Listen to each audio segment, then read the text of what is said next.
What is going on, everybody? Welcome to your 30-second Java tutorial. And in this tutorial I'm going to be teaching you guys how to pass arrays into methods.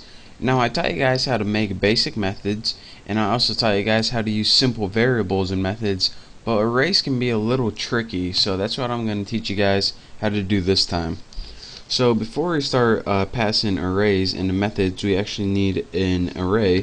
So let's go ahead and make one again called Bucky, and just make your array initializer and put 3, 4, 5, 6, 7. Might as well.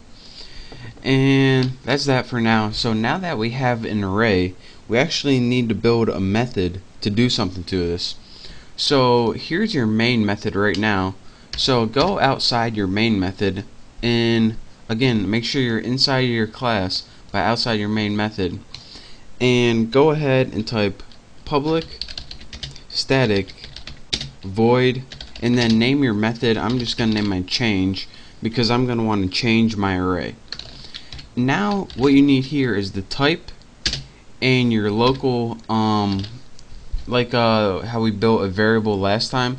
You want to do the same thing, but instead of having just a variable name, you want to put those square brackets over it, and that says that alright, we're going to be building a method here, and it's going to take a parameter of one array. So make sure you name a variable, which is actually an array, and add those square brackets, and that's how you tell that you're going to be putting an array in here. Next, go ahead and let's add something so we can put in our method that we just built.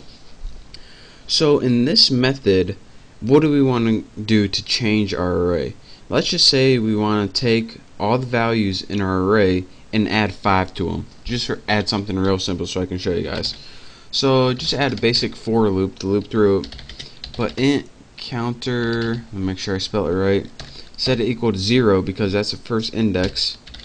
Counter is less than x length, and remember that's a built-in thing that Java knows. And then just add 1, and let's just put x counter and plus equal 5.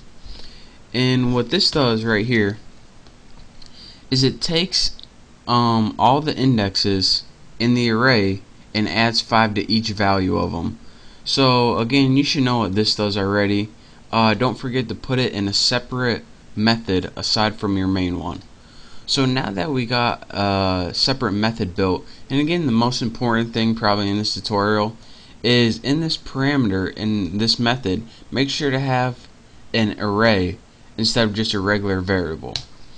So now back in our main method, what we want to do is just call the method. So how you do this is put the method name, and in your parentheses go ahead and write the array name. So mine is Bucky.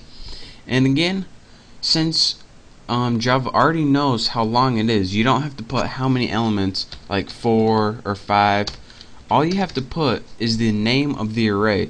Since this is Bucky with this many elements, just put Bucky, and it knows automatically how many elements it's supposed to pass into your array. So now our array is changed. So we made an array, we changed it, so now we just got to print it out on the screen so we can see it. So let's use that enhanced for loop that we talked about in the last tutorial.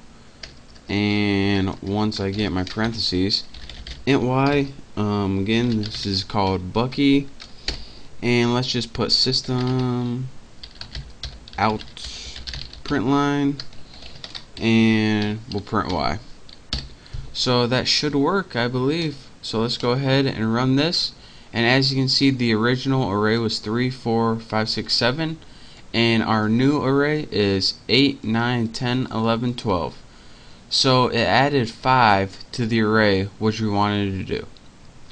So let me show you guys one last time what this does. We made an array like we did a million times called Bucky 3, 4, 5, 6, 7. We next said, alright, take that array Bucky and pass it into the method change, where it says, alright, where's the method change? Oh, it's down here. So I took that array. Now what am I supposed to do to it? Oh, take each of the values and add 5 to them. Alright, I did that. Now let's come back here. Alright, what do you want me to do next? Well, just print it all out on the screen, and we know how to do that from last time. So make an array, change it, print it out on the screen. And again, the syntax is a little different than making a regular method, so pay attention, especially that you don't need a number right here, and also that you need to define your array right here. So aside from that, it's pretty simple. So pay attention to that, play around with it, and get good at it. And then once you're good, you can move on to my next tutorial. So thank you guys for watching. I hope you learned at least some of this. Don't forget to subscribe to my channel, and I'll see you next time.